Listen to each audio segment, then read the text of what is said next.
Ebusuafo mimo bibia kwaba deba GCN page so midin ede adwoa search mesre wona wa subscribe to my channel near notification bell no so for more news. Discount prempe asante ni badehia otia brochiri na discount eka omo a omo chromo adwen efa ensema etwegu ewo Ghana hanom anase ensema trend ewo social media ne so a efa Ghana hono discount eka omo chromo adwen ewo social media ne so no na discount ena okase ne nsema okenya ne se otonkra de ama Serwaa broni discount say well who say Kelvin Taylor a odi ni djuma e wo Facebook with all due respect platformer or the campaign ma NDC no Kelvin posti ono Serwaa broni ne picture at the art platform ne so a oka say omo eba be more expose omo ebe expose his excellency na nado danko ekufuado more sin de dan omo be ye no na eno na discount say Serwaa broni menko and wasting time and call Kelvin the platform next because you see Kelvin the platform no any credibility view in some who can no do so o kotena so alko ken sem egu his excellency na nado dan ko ekufuado n'anim ase mfaso be na wunyan wanya mfaso bia attended dimpo e na Ghana fo edidiu enti no en kwa platform next bio enkogu hu anim ase na discount say the Kelvin Taylor yina no ohunya sebi asebio ewo sisi his excellency na nado dan ko ekufuado enya de a obegina bio enya de ebeto ne so ababio enti se wo begu n'anim ase bio no ebema na NDC fu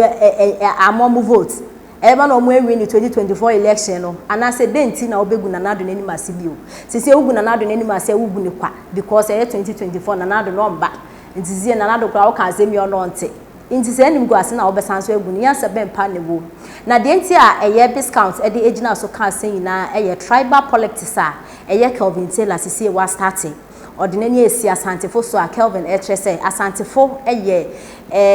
problem kese wo Ghana hanom because omo to aba de ma NPP amayoko no nti omo ye problem pa na Kelvin nko a ohene babo amakra me kai se wa beka bi a wo chese asantefo so problem de ma Ghana because omo vote de ma NPP amayoko no ba beka se asantefo nko a na omo vote de ma NPP amayoko no do wani achirem wo Volta regional so ye stronghold de ma NDC amayoko nti yanka se Volta fonso friend say problem na sa tribalism politics na mo de eba no enya de ebeboa sisi mu yesa na se de ntokwa beba eba yen fa he ye mu bi passport kwa ye ne bi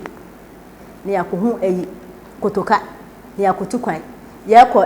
Dubai ana ye ko India ana ye ko Ivory Coast nti sa tribal politics na mo de ba ne de nyam nim ne kware enya de a ebeboa oman Ghana 2024 abato na ebeto nyam na osihin yampa se oman pani dada John Dramani Mahama no beba bibie no ebesi kwan Bawumia anasa honorable Ken ana Alan Cash no obeba bibie ensi kwan bibie ni wa woni padese no betimi aye ebesi se ebesi kwan se obi ba be president nti sa tribal politics na yekoso no ade aye hwe ni ye na Kelvin Taylor ne nsema o kan sa asantefo problem no na discount enso asante no cheso full asante ni mami fi woni papa fi ho nti on tena ho na Kelvin Taylor enfa asantefo enim enye fem kra na sebio Kelvin betena ne TV so aboa na kwasea no sebio mbetimi akan bio bata hu nya na Kelvin we agi me kra too much atem didi ni doso nti NDC fo muntu Kelvin Taylor fo muntu ne fo na onja atem didi no because atem didi no enya de a ebeboa enti no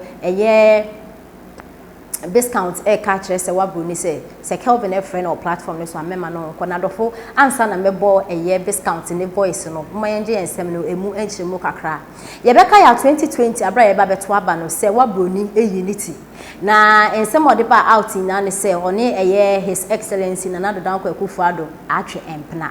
na empnacho no omotwe na emu nsem bebre Kelvin Taylor ekofa Serwaa broni betena ne platform so adofo ye nyeni ensem ekoso ene omukokuma se omukọ ayi ene trese pictures omo edit na de ne social media no so nya asem keto akora ni na ne se Kelvin se na nado ombo no homodi wa membu imu o se o ma no nti ene se wakana na nado nte de obebu nani mase se wabroni betena platform ne so keka ensem bebre de gu na nado nani mase sisi ensem na akoda na me ya Kelvin e ko posti e wo ni page so se osanso bebu na nado nani mase bio one se wabroni na eno e na discount hss se wa menko because de wo kwakoye wo ensem hu Kelvin Taylor na sisi hu be on fefa na adof yenti ensem a discount e de etudwa Ebusuya sambeka ya ye ba beto aba no bede nsem bi beto udwa se NDC fo bedi nkugu a efadodo na ebe free abranti iPhone Kelvin Taylor so ampani ampa ensem ameka ye nyina no ebe mu trodo obi a wose wo ye campaign ede ama eye Yura Dramani Mahama nano me wo se abranti ye wi wakwa kofa eye video bi aba beto se wosane eye Serwaa broni ba be interview Serwaa be bia obi amechia wo Serwaa broni ni pe bia me na pepe minim ni pa Serwaa anka be ya sa interview no menko because minim fa so a first one no ko ye de brel e ma wonya wo time abrantie no sabi enye pe no pe wa asem tina oba be ye sa interview ni bi mu nemum e tan a wono aba no ho no saa tan kro na no pese ebi nso efa ho etina nse mi hu se abrantie we wosade video bi aba betu bi mu se enche wosane Serwaa broni ebeba be ye interview na saa interview we die oba be bo eye videos or the pictures bi eba be chire na wa ma wiase nyina hu se ni na Kufuado etie na wogu eye Kufuado animu ase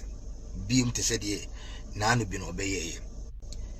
Ijabusia ekwana metena se din na mehu se nyansa me se abo abranti we te se de Jonso abo akoko no eye no kretrodo Kufuado a wo ba beye no hu video at this crucial moment no emfaso ben ene de be break Ghana ni a 2024 obekwa akoto aba 2024 so no enye Kufuado ene ekwa akogina bi mu 2024 ne besi ne kura no yenim nipa NPP amanyuko no omode ne ba se ye bawomia anase Alankash anase Yura Kennedy etino so ubetena ho beka se o sa ba beye eye Kufuado ho video efa Serwaa broni nsensem no ho a sabi na menim adwene a ewo sa akwa wetrim menim se Jonso ene gina na adwene mu a Kufuado yento no so aba biem Kufuado watwa ne 8 years awie etino wan se dwanfunu te se de emre bi etwa mu no Yura Mahama ekan no onsro se kan asem bia no a sa bra make se obeka de afa Kufuado ho a ebetimenya nsunsanso wa bato a yebekwa akoto no 2024 no ensem bia ni wo opa koka se wone Serwaa broni ayese wone Serwaa broni ensem bia ni wa obeka ede afa Kufuado ho a ebetimenya nsunsanso bone ede afa eye aba a yebekwa akoto no eye 2024 no biti se Serwaa broni issue no entimi emboa ewo kwan bia so na emom se wo bibi eka bo eye Yura Dramani Mahama ne ho dawuru enoma bia Yura Dramani Mahama obeyeye hyase ne bo ho dawuru enoma Yura Dramani Mahama a wose wakwa akotena nchen na wosu ade no etiensa fa oman no enhye ne nsem no bo ensem a sabi yedo oman ne hye ne nsa obetima sa aboa mo oman na tumpon bo sansem no mom ho dawuru ne mom so kwa kase wo sa de eye Serwaa broni ensem no ense beba aba be ye hu video na we de this time around there oba obekọ ni gidigidi obebobo eye pictures any videos with the pictures ni videos bi be kire amani pa nyina hu se ni netia minia enya ade a sa video na obeba be ye no enipa be ebia 20,000 a ebeba be gusu no omokura no sebi ebia emu half of them ento abawo mo pese mo sa betena eye akonya no so biema sabre amanfoɔ ene na nenam efiefiem eye campaign door to door eye campaign ahodo kyerɛ enoma abanwe waye anase yede oman ne hye omo nsa biemu a enoma ometimi asaye ede ato so amanfoɔ nenam NPP foɔ nenam efiem ana omo ye campaign ahodo omo kyerɛkyerɛ nsɛm mu ede akyerɛ nkɔfoɔ but NDC foɔ akwa Kelvin ana omo twia ne ka